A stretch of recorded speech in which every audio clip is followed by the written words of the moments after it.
Well, certainly excited to have started the preparations to play this game, and appreciate what this team has done to get us to this point, and looking forward to have a great week of preparation.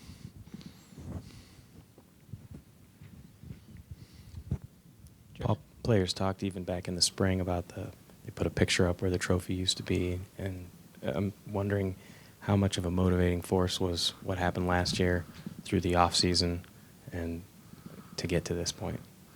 Well, I think that you're always, each individual is motivated by a number of different things probably, and I would gauge to say that a lot of it's on experiences, right? And I think that you're equally probably motivated by good things and how do I keep that going, and you're motivated by things that didn't go the way you'd like them to go, and what can I do to address that and to change that outcome. And certainly there is a lot of motivation for this game, right? And it comes down to you still have to play good football, and that's what the focus needs to be on, is preparing your best to play your best, and that allows your team to be the best team it can be.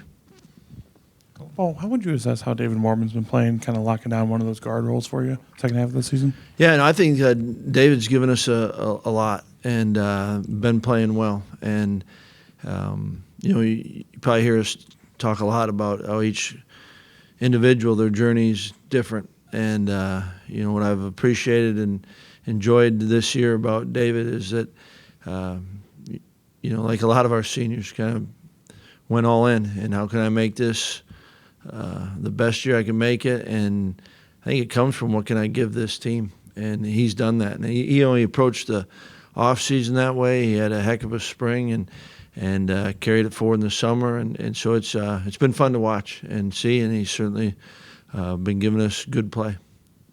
Paul, did you notice over the summer and the off season just the Gophers with the axe, where they paraded that thing around? I mean, it went statewide. Did that tick you guys off a little bit or anything? Well, I mean, it's they can do what they want to do. They earned the right to have it, and no, I didn't spend a lot of time following or tracking it. And last year they beat us, and the winner of that game gets the axe. Of all the tools that you have available to prepare for this game, how much do you look at that Minnesota-Iowa game? I think we're a different team than Iowa. At this point in the year, you take really all the film that you can, and so I think you take from that. Certainly Iowa's if you're looking at like Minnesota's defense, Iowa's more similar to us in some ways than some of the other teams that you'd see. But as far as Iowa beat Minnesota, and what is there to learn? It comes back down to playing good football, but I think you do study all the games. Minnesota has a couple 1,000-yard receivers, 1,000-yard rusher, a good quarterback. In your mind, from what you've seen of them so far, where are they most noticeably different offensively compared to the last time you saw them? I don't know that saying different. They're really playing at a high level, and the receivers are really good players, and the backs run incredibly hard, and I think they've got a great system. They know what they want to do. The quarterback executes it. He's accurate, puts the ball in position where their guys can make the catch, and I think they complement what they're doing team-wise. It's a really, really good offense, and it's good players running a good scheme, and they're executing it. This is kind of a two-part question with your schedule. What do you do for this week for Thanksgiving? Do you give the guys off, or how are you planning on managing Thursday? Yeah, I think the big thing is that Thursday and Friday there's no classes, and so we adjust off of that. And I'd like to think that all year we've been thankful for a lot of things, and it's different, right? It's not it's not Thanksgiving like a lot of the guys traditionally had Thanksgiving, but we'll do some things to make sure that we're taking advantage. This week is a game week, and yet we'll still find time to celebrate and give thanks to all that we've been given. But it's totally focused around this week in game preparation. And that was my second question. Do you notice a benefit when guys have a mental break from school? Can you actually see a difference with the focus in practice, just having that mental time off?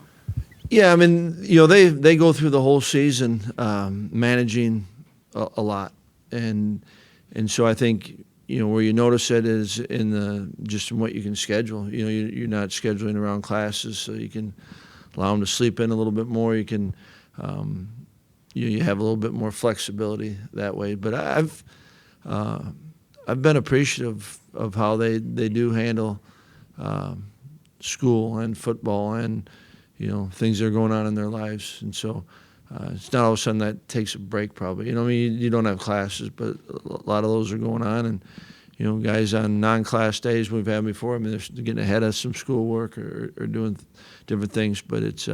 The guy I like the way we've started this week. I like the way they've gone through this whole season, and looking forward to a great week of prep. Well, who, if anybody, did you ask to give the Axe Week speech, the tradition, history stuff, and what was the message, or what is the message this week?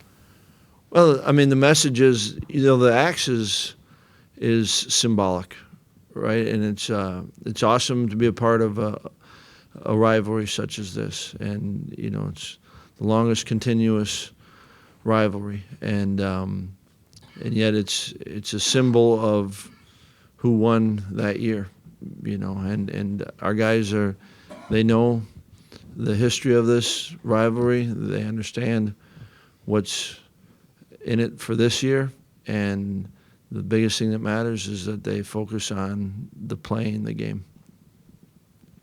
Since the bye week, it seems like Jack's just been maybe a little bit more decisive, or just he's playing well. Is there anything that's standing out to you about what he's doing in this later stretch of the season? I don't think that he's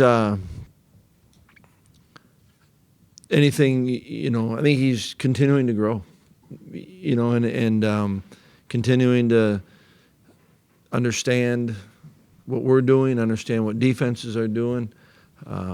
Hasn't been perfect, but he works. He works at it, and I think when you do, and then I think there's also trust, right? When you trust what your preparation is, when you trust the guys that you're playing with, when you trust what you're seeing, I think that helps any player. Not just quarterbacks. Helps any player be a little bit more decisive, and in many ways, then play the game. And instead of thinking it. And obviously, I don't mean to say that, and there's not thought going in, but I think he's playing the game and continues to work at that. Right. Paul, what stands out most about Minnesota's defense, and in particular, number 11, Winfield? What do you see in him that he just seems to be everywhere around the ball? I think that's what he is, a heck of a football player. And, he impacts the run, he impacts the pass from the safety position, and yet, he's not doing it in taking risks. You don't see him going rogue. He's playing within their system, but I think he's a heck of a football player, and obviously has a great sense of the game. And just say we're talking about with any good player, I think he's seeing things well and playing with confidence, and he's playing at a high level. George, back. Paul, we've seen Minnesota thrive off the big plays all year, and that's kind of gashed your defense the past 2 weeks. How do you prepare to limit those? And then also, when those do happen in the game, what do you say to your team that they mentally move past that and just keep playing and don't let those get to them too much?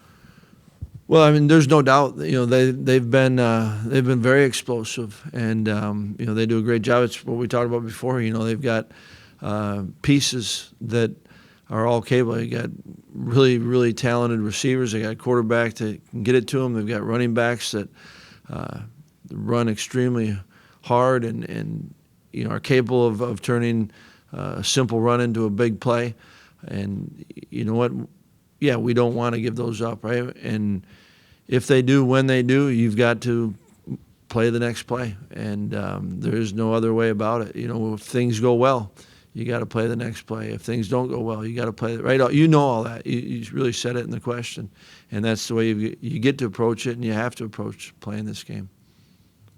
Well, how much of the message this week is finishing? You guys have put yourself in this position, winning November games, and now you've got this chance to win the Big Ten West. Just how much of the message is finishing what you started right now?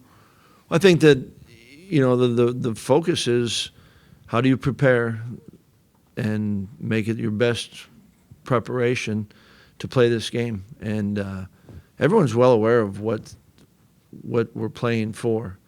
But I think the important thing for players is to understand it's about playing. Not what you're playing for, it's about playing.